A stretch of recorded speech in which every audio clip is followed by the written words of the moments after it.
Seriously?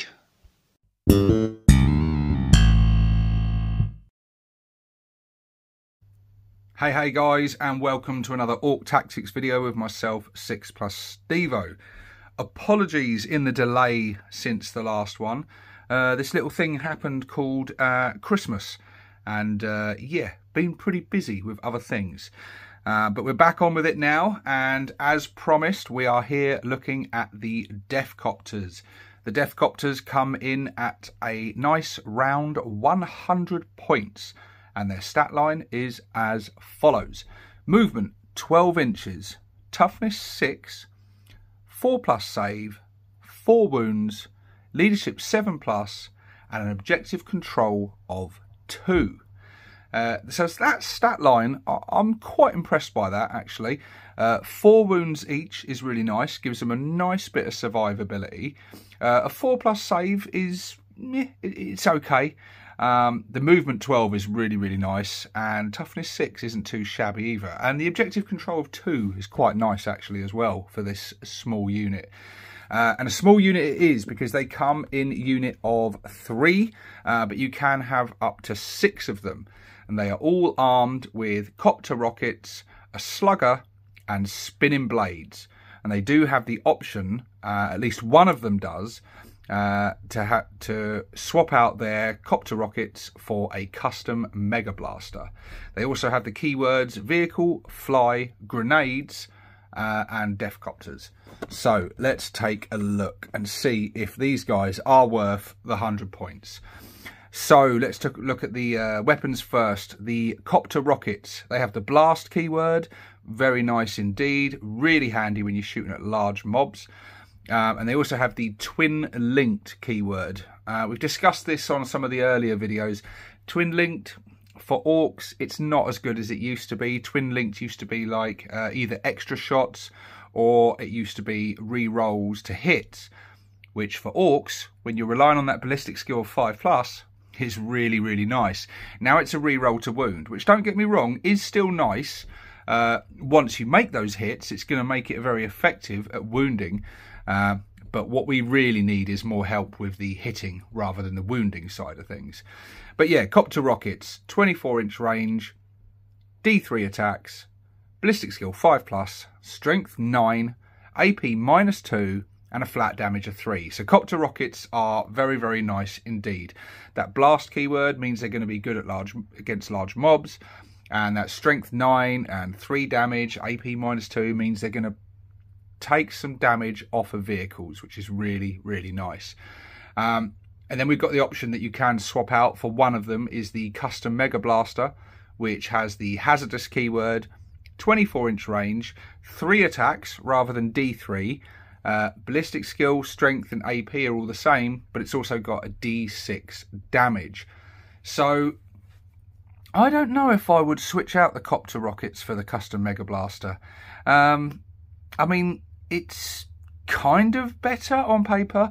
I mean, D6, it's got the potential to deliver more damage.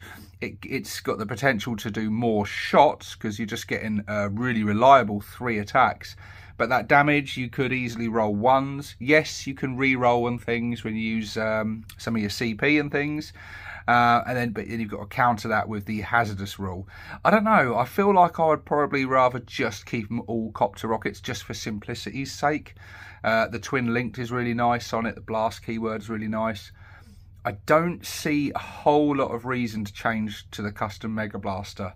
A little bit more random. I mean, yeah.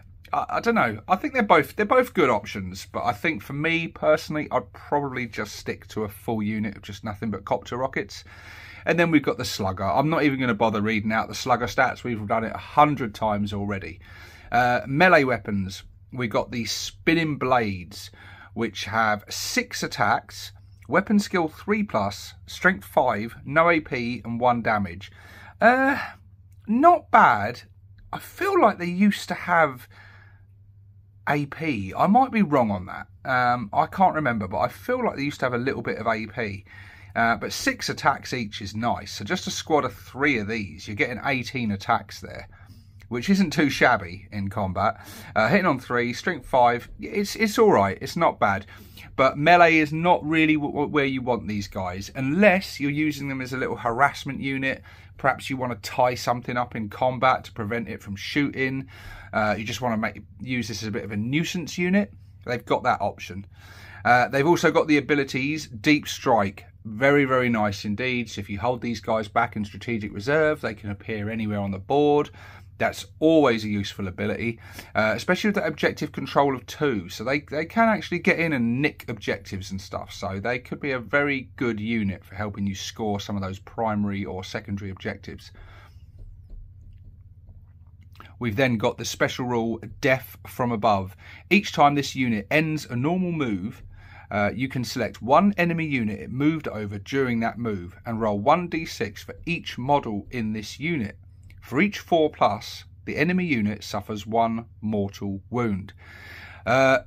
So this is really, really nice, and I think this is improved quite a bit from before, because it doesn't seem to have a cap on this. So if you're flying over a large unit of like 20 models, for every 4+, throwing out mortal wounds, you've got the potential here to throw out a shit ton of mortal wounds on some of those larger units. On sort of smaller units or a vehicle or something, going to be far less effective, but still worth doing it. You've got nothing to lose. Move over a unit, throw some mortal wounds out. What's not to like? So yeah, that's really good. And I'm also sure that used to be limited as well. I'm sure you could only do it once or twice per game or something, whereas now it doesn't. Again, it seems to be no cap on it. You can just do this every movement phase and throw out those mortal wounds. And they also come with an invulnerable save of 6+, which is always nice to have. So yeah, where do I see Deffkoptas? I see them as an incredibly useful unit. Mobility is so important in 40k, especially when you're playing the objective game. Mobility is so important. The fact that they can deep strike, the fact that they can fly, the fact they've got that 12-inch movement. You can put these guys wherever they're needed. And they can be a threat against a variety of targets. As said, those rockets with the blast keyword are going to be good against large units. They're going to pack a punch against some of the tougher units and vehicles. And you can have up to 6 of these, which would be... yeah, that's quite a nice amount of rockets coming in, actually. And I see these guys as much better tank hunters than the tank busters. They've just got that a little bit of survivability, good movement, ability to throw out mortal wounds, a good amount of rockets, being able to re-roll those wounds as well, making them even more dangerous. The fact that you can have a couple of custom mega blasters in there if you've got a full unit. Yeah, I don't think there's much not to like about this unit. So that's my thoughts on Deffkoptas. But what do you guys think? Share in the comment section below. Do you use these? What do you think about the points? Do you think they're costed fairly?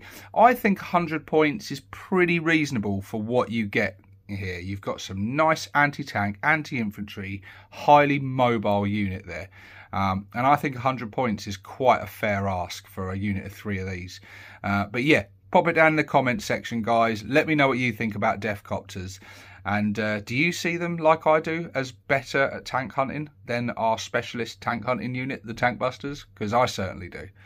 But look, that's the Deffkoptas done. Where are we going next? Well, let's stick to these sort of mounted units now. We'll carry on this theme, and let's go next with these. The Warbikers. I'll see you on that one, guys. This is 6+ Stevo, signing out.